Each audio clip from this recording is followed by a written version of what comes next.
de los textos, su lenguaje y la historia, claro. Exacto. Partimos de un análisis que usa la crítica textual, vamos, que analiza el texto a fondo para ver de dónde viene, cómo ha cambiado y, bueno, plantea unas reinterpretaciones que dan que pensar. Sí, bastante. La idea es explorar un poco cómo cambia todo si vemos así conceptos clave. La divinidad, la creación, el propósito del texto. O sea, ¿qué pasa si leemos la Biblia como un puzzle lingüístico e histórico? Vamos a ello. Pues sí, y ya de entrada, una de las primeras piezas que este análisis, digamos, revisa es la propia naturaleza de Dios en el Antiguo Testamento. Sugiere una evolución, interesante, claro, como esa idea de que Yahvé, YHWH, quizás empezó siendo el Dios principal de una tribu concreta, la de Jacob, ¿no? Y no tanto el Dios universal que tenemos en mente hoy. Exacto. Y luego está Elohim, esa palabra en plural, que se traduce a veces como dioses o poderosos. Textos como el famoso Hagamos al hombre a nuestra imagen del Génesis, pues parece que apuntan a una pluralidad al principio, ¿no? Justo. Podría ser el reflejo de un paso desde el politeísmo o, quizá más preciso, una monolatría. Monolatría, o sea, adorar a uno pero sin negar a otros. Eso es. Venerar a un Dios principal pero reconociendo que hay más. Hacia un monoteísmo ya más, digamos, estricto, que se consolidó más tarde.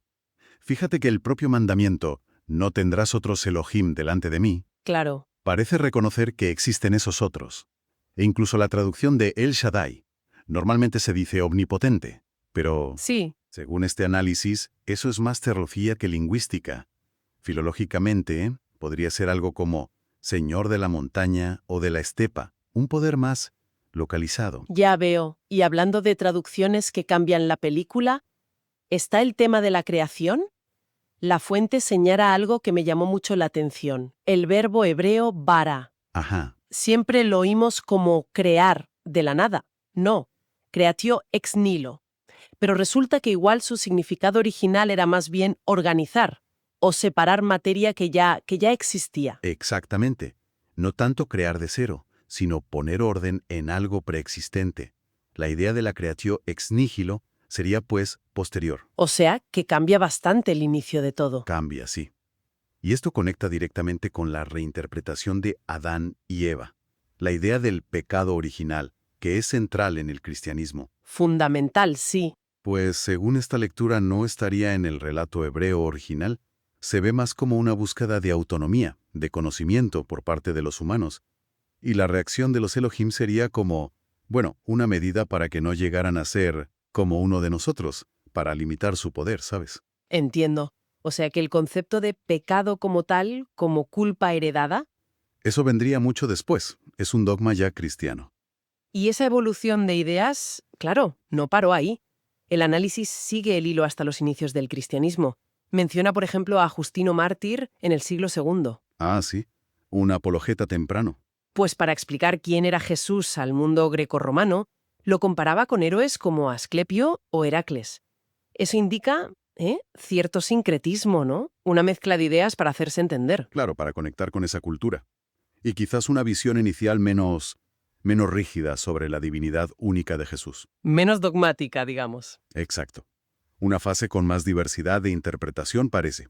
Fue más tarde, sobre todo con los concilios de Nicea y Constantinopla, ya en el siglo IV. Ahí se fijó todo. Ahí se fijó el dogma oficial con el credo. Se estableció la plena divinidad de Jesús como se entiende mayoritariamente hoy, y bueno, otras visiones se marcaron como heréticas.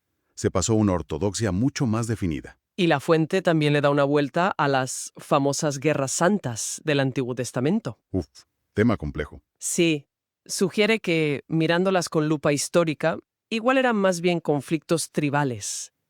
Por territorio, por poder, cosas bastante terrenales, vamos. No tanto batallas cósmicas ordenadas por Dios. Que la narrativa religiosa luego les dio ese barniz, ¿no? Eso parece sugerir. De hecho, el análisis llega a aplicar una frase reciente del Papa Francisco, eso de que hacer una guerra en nombre de Dios es satánico. Vaya.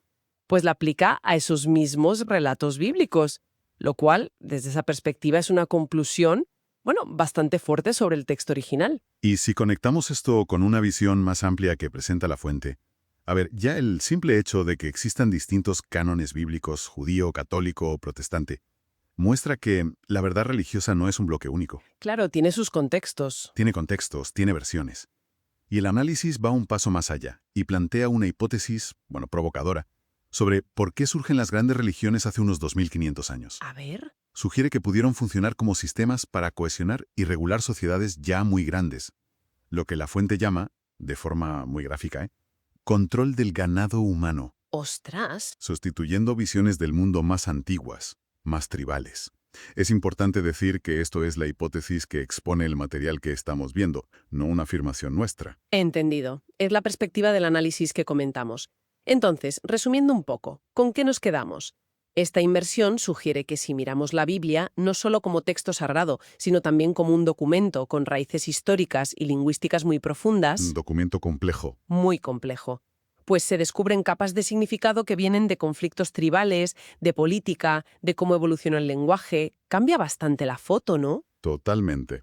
Y esto nos deja una pregunta interesante flotando, creo yo, basada en estas ideas que hemos visto. A ver, dispara. Si aceptamos que estos textos fundacionales tienen toda esta complejidad, que han evolucionado, que han sido reinterpretados de forma tan drástica a lo largo de la historia, ¿cómo podría influir el reconocer todas esas capas, las históricas, las lingüísticas, en la manera en que en las sociedades o cada persona interactúa hoy con estas narrativas y sus enseñanzas?